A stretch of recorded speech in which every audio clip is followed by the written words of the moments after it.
Hi, Tendai Vicky here. Hi, Dan Toma here. Welcome to the Corporate Startup.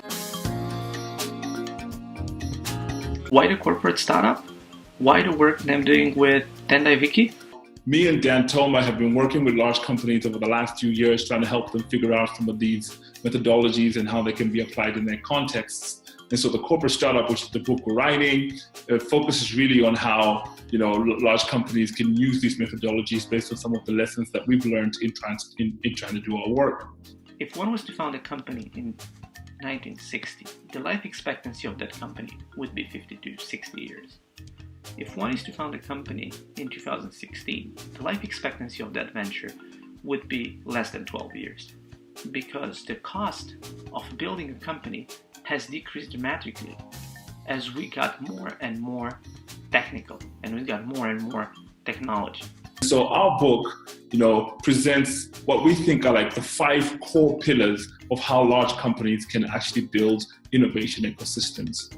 We think that large companies should have an innovation thesis, which is kind of similar to how investment or venture capital firms have investment theses. What we've seen happening is that a lot of these managers now go to the startup world and try to import one-to-one methods, methodologies, and tools that have worked and that have proven successful in the startup world, only to see that they fail, because enterprises cannot act like startups and they should not.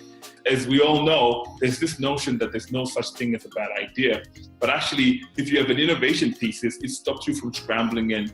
And of course, this innovation portfolio is an expression of the company's innovation thesis. That large companies should have really is an innovation framework. So they shouldn't try and just do innovation at random.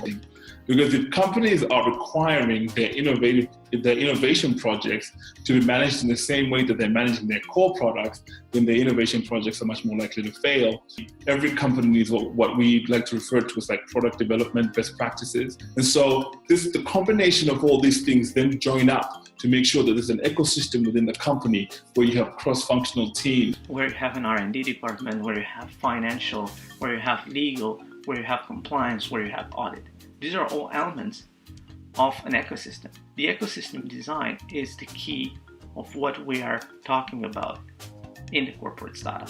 And we're hoping that our book can start to help large companies and established companies sort of adapt and create new business practices that help them manage their businesses in a much more appropriate way for the current modern economy and the 21st century.